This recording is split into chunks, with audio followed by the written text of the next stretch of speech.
Hi hello అండి, అందరూ ఎలా ఉన్నారు? Welcome back to our channel. అందరూ బాగున్నారు అనుకుంటున్నా. నేను కూడా బాగానే ఉన్నాను. అయితే 37th వీక్ చెకప్కి అయితే వెళ్ళొచ్చాను. సో 2 డేస్ ప్రయర్గానే చెకప్కి అయితే వెళ్ళాను. ఎందుకు 2 డేస్ ప్రయర్గా వెళ్ళాల్సి వచ్చింది అనేది థంబ్నెయిల్ చూస్తే మీ అందరికీ అర్థమయ్యే ఉంటుంది.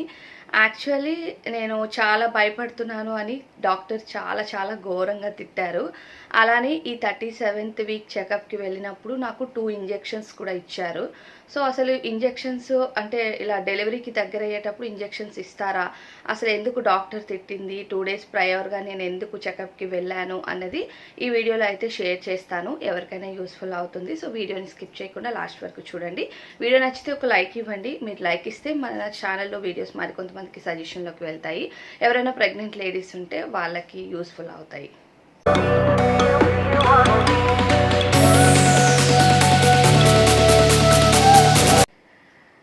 అయితే మీరందరూ ఇప్పుడు థంబ్నెయిల్ చూసారు కదా, 37th వీక్లో డెలివరీ అయిపోతానేమో అని చాలా భయపడ్డాను.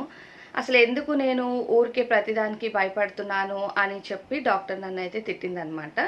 సో డాక్టర్ ఎందుకు తిట్టింది అన్నది పక్కన పెడితే ఫస్ట్ నేను ఎందుకు 2 డేస్ ప్రయర్గా వెళ్ళాను అన్నది చెప్తాను. 2 డేస్ నాకు 37th వీక్ స్టార్ట్ అయిన 3rd డే రోజు చెకప్కి రమ్మని చెప్పింది డాక్టర్. అయితే నేను 37th వీక్ స్టార్ట్ అయిన డేనే చెకప్కి అయితే వెళ్ళాను అనమాట. 2 డేస్ ప్రయర్గాని, అంటే సండే రోజు చెకప్స్ ఉండవని చెప్పి మండే నాకు రమ్మని చెప్తే నేను సాటర్డే రోజు వెళ్ళాను. సాటర్డే రోజు వెళ్తే డాక్టర్ నన్ను అడిగింది, ఎందుకు వచ్చావు 2 డేస్ ప్రయర్గా, ఏమైనా వర్క్ ఉందా అలా అని క్వశ్చన్ చేసిందనమాట. సో నేను చెప్పాను, లేదు వర్క్ ఏం లేదు, 2 డేస్ నుంచి కొంచెం అనీజీగా ఉంటుంది. దట్టు ఏంటంటే మనకి బేబీ అన్నది ఎటువైపు ఉంటుంది అనేది స్టార్టింగ్ నుంచి మన ప్రెగ్నెన్సీ జర్నీలో మనకు అర్థమవుతుంది. కొంతమంది లెఫ్ట్ సైడ్ ఫీల్ చేస్తారు, కొంతమంది రైట్ సైడ్ ఫీల్ చేస్తారు కదా. నాకలా ఎక్కువగా బేబీ రైట్ సైడ్ ఉన్నట్టే ఫీల్ ఉంటుంది అనమాట. సో అప్పుడు ఏమైందంటే 2 డేస్ ముందు నుండి నాకు లైక్ రైట్ సైడ్లోని లైట్గా పెయిన్ వస్తున్నట్టు అలా అనిపించింది. సో నాకు ఫస్ట్ టైం కాబట్టి కాంట్రాక్షన్స్ ఏంటి అన్నది పెద్దగా ఐడియా లేదు. సో అది కాంట్రాక్షన్స్ అని నేను అనుకోలేదు, ఎందుకంటే కంటిన్యూగా వచ్చి కొన్ని వీడియోస్ చూసాను కాబట్టి నాకు ఐడియా లైట్గా తెలుసు, కానీ ఎక్స్పీరియన్స్ చేయలేదు కాబట్టి తెలీదు. అయితే వచ్చిన అవి కాంట్రాక్షన్సా లేదా, రిస్క్ చేయడం ఎందుకు అనే ఒక్క థాట్తోనే హాస్పిటల్కి అయితే వెళ్ళాను. అయితే రైట్ సైడ్లో లైట్గా పెయిన్ వచ్చి కొంచెం సేపు ఉండడం మళ్ళీ పోవడం అనమాట. అలా అని కంటిన్యూగా ఏం లేదు. ఆ తర్వాత ఏంటంటే యూరిన్ డ్రాప్ అవుతున్న ఫీలింగ్ అది నాకు కొంచెం ఎక్కువ అయ్యింది. దానివల్ల ఏంటంటే సరే ఎందుకు రిస్క్ చేయడము, ఒకవేళ బేబీ ఏదైనా ఉమ్మనీరు కానీ ఇలా ఏమైనా తగ్గుతుందా లేకపోతే ఏమైనా రిస్క్ అవుతుందా అని నేను ఓవర్ స్ట్రెస్ తీసుకున్న 2 డేస్. ఆ తర్వాత ఎందుకులే మళ్ళీ సండే రోజు ఏదైనా సివియర్ అయితే సండే చెకప్స్ ఉండవు కదా, సాటర్డే రోజే వెళ్దాము, మండే ఎలానో చెకప్ ఉంది కదా, ప్రయర్గా ఒక రోజు 2 డేస్ బిఫోర్ వెళ్దాం అన్నట్టు నేనైతే వెళ్ళాను అనమాట హాస్పిటల్కి. అంటే 36 వీక్స్ వరకు బేబీ అయితే ఫుల్ ఫ్లెడ్జ్గా రెడీ అయిపోతుంది. కానీ మనం ప్రీటర్మ్ బేబీ కాదు అనడానికి మాత్రం 37 వీక్స్ క్యాల్కులేట్ చేసుకుంటారంట. 37 వీక్స్ కంప్లీట్ చేసుకుంటే మన ప్రెగ్నెన్సీ జర్నీలో ప్రీటర్మ్ బేబీ అంటే ఫుల్ ఫ్లెడ్జ్గా బేబీ అన్నది రెడీ అయిపోయింది, బయటకు వచ్చినా సరే బేబీ తనకు తాను సర్వైవ్ అవ్వగలుగుతుందంట 37 వీక్స్కి అయితే. అది 36 వీక్స్ అనుకోండి, అంటే ఇంకా బేబీకి కొంచెం ఇబ్బంది అవుతుంది అన్నట్టుగా, అంటే మళ్ళీ బేబీకి బయటకు వచ్చిన తర్వాత కూడా కొంచెం ఆక్సిజన్ అది అందించడం అది చేయాల్సిన ఇష్యూస్ ఉంటాయి అన్నట్టు డాక్టర్ చెప్పింది. సో నేను అడిగాను, అసలు అంటే ప్రీటర్మ్ కాదు ఫుల్ ఫ్లెడ్జ్గా బేబీ రెడీ అయిపోయింది అనడానికి 36 వీక్స్కి అడిగితే 36 వీక్స్కి రెడీ అయిపోతుంది, కానీ 37 వీక్స్ వరకు కన్సిడర్ చేస్తాము. 37 వీక్స్ బేబీ మన కడుపులో ఉంటేనే సేఫ్ అన్నట్టుగా డాక్టర్స్ ట్రీట్ చేస్తారంట. సో నేను వెళ్ళింది 37th వీక్ ఫస్ట్ డేనే అనమాట. ఇంకా అప్పటికి నాకు 7 డేస్ టైం ఉంది. సో నాకు ఎలా స్కాన్ చేశారు, స్కాన్ చేసి ఉమ్మనీరు అంతా బాగానే ఉంది, తర్వాత బేబీ కండిషన్ బాగుంది, హార్ట్ బీట్ బాగుంది, మూమెంట్స్ బాగున్నాయి, అన్నీ బాగున్నాయి, నువ్వు ఎందుకు అంత ఓవర్ స్ట్రెస్ తీసుకుంటున్నావు, నీకు నువ్వే అన్నీ థింక్ చేసుకుంటున్నావు, అమ్నెటిక్ ఫ్లూయిడ్స్ ఏమైనా తగ్గిపోతున్నాయా లేకపోతే బేబీ హార్ట్ బీట్ బాగాలేదా, ఇవన్నీ నువ్వు థింక్ చేసుకుంటున్నావు, అవన్నీ నెగిటివ్ థింక్ చేయొద్దు, ఒకటే అనుకో, దేవుడు నాకు ఈ బేబీని ఇచ్చాడు, ఏం జరుగుతుంది అన్నది ఆయనకే తెలుస్తుంది, నీకు తెలీదు. సో ప్రతిసారి టెన్షన్ పడిపోయి మరీ ఒక లైన్ గీసుకొని దానిపైనే నడవాలి అనుకోవడం మాత్రం అది కరెక్ట్ కాదు ఎప్పుడూని. సో అంత బాగుంటుంది, అంత బాగా జరుగుతుంది అని పాజిటివిటీ ఉండడం చాలా చాలా ఇంపార్టెంట్.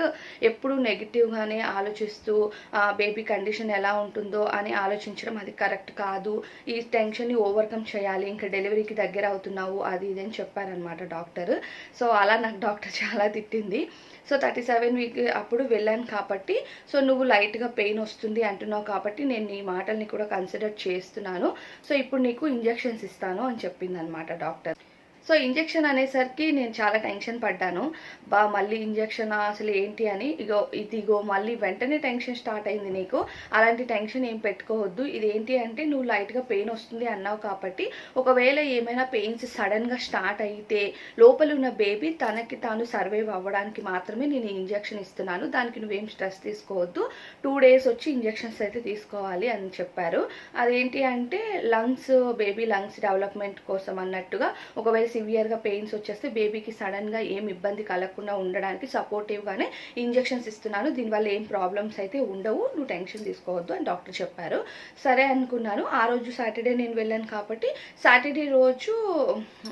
సాటర్డే రోజు ఏమైందంటే ఆమె ఇంజెక్షన్ ఇచ్చింది. అలా 12 mg ఇంజెక్షన్ సాటర్డే, సండే రోజు 12 mg సండే ఇచ్చారనమాట. సో అలా సండే రోజు నెక్స్ట్ డే కూడా వచ్చి ఆ టైంకి సేమ్ టైమ్ నేను 7 o'clockకి సాటర్డే తీసుకున్నా కాబట్టి సండే కూడా 7 o'clock వచ్చి సేమ్ ఇంజెక్షన్ తీసుకోవాలి అని చెప్పారు. సో నేను అలానే వెళ్ళి తీసుకున్నాను. కాకపోతే ఈ ఇంజెక్షన్ తీసుకున్నప్పుడు మాత్రం ఫుల్ ఆన్ సాఫ్ట్ ఫుడ్ తినమన్నారనమాట. లైక్ ఏంటంటే స్పైసెస్ లేకుండా, ఆయిల్ లెవెల్స్ ఎక్కువ లేకుండా ఫుడ్ తీసుకోవాలి అన్నారు. బికాజ్ మనము డయాబెటిక్ నాకు వచ్చినప్పటి నుంచి తర్వాత 6th monthలో షుగర్ టెస్ట్, 9th monthలో షుగర్ టెస్ట్ అయినా సరే నాకు షుగర్ లెవెల్స్ లేవు అని తెలిసినా సరే ఆ డైట్ అన్నది కంటిన్యూ చేస్తూ వస్తున్నాను కాబట్టి, సో ఆ ఫుడ్ నాకేం పెద్ద కష్టం అనిపించదు. సో నాకు ఇడ్లీ కానీ, ఇడియాప్పం కానీ, లేకపోతే దోశ కానీ ఇలాంటి కైండ్ ఆఫ్ ఫుడ్సే తీసుకోమని చెప్పారనమాట సాటర్డే రోజు, కంప్లీట్గా సండే రోజు. కాకపోతే ఆ ఇంజెక్షన్స్ వేసుకున్నాక నాకు కాన్స్టిపేషన్ అనేది స్టార్ట్ అయినట్టుగా అనిపించింది. సో మండే రోజు మళ్ళీ వెళ్ళాము, ఇలా 2 ఇంజెక్షన్స్ తీసుకున్నామని. సో ఆ రోజు చెప్పాను కాన్స్టిపేషన్ లాగా అనిపిస్తుంది నాకు కొంచెం ఆ ఇంజెక్షన్స్ తీసుకున్న తర్వాత. అంటే ప్రతి దానికి కూడా నీ దగ్గర ఒక రీజన్ ఉంటుంది. ఆ పెయిన్ అన్నది నీకు అసిడిటీ వల్ల వచ్చింది.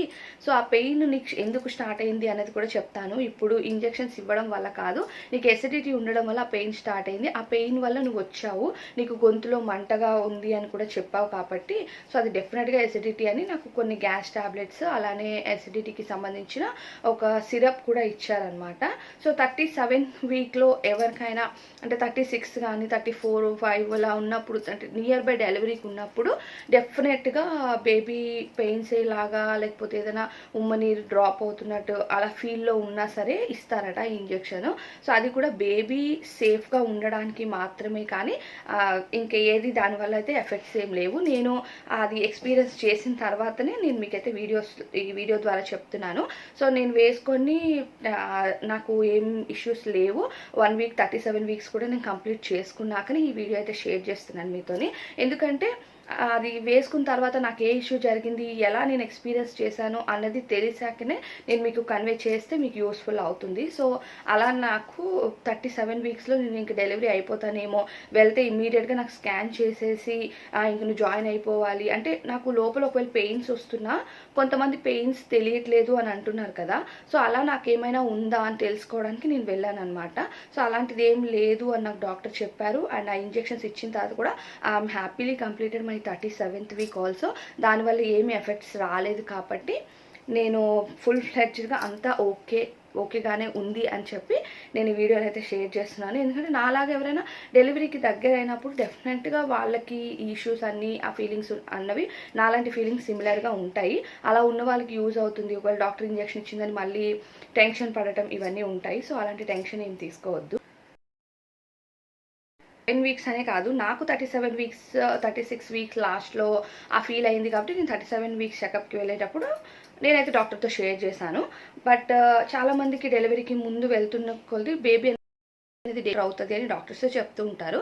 సో బేబీ డేంజర్ జోన్కి ఎంటర్ అయ్యేటప్పుడు ఏదైనా అవ్వచ్చు. కొంతమందికి ఉమ్మనీరు తగ్గొచ్చు, కొంతమందికి బేబీ మోషన్ పాస్ చేస్తుందని చెప్తారు. ఇలా ఉంటాయి చాలా రకాలు. హార్ట్ బీట్ తగ్గుతుంది, మూమెంట్స్ తగ్గుతూ ఉంటాయి. ఇలాంటివన్నీ అయినప్పుడు మనమే అబ్జర్వ్ చేసుకుంటూ ఉంటాం కాబట్టి మనకి ఏం జరుగుతుంది లోపల అనేది మనకు తెలుస్తుంది.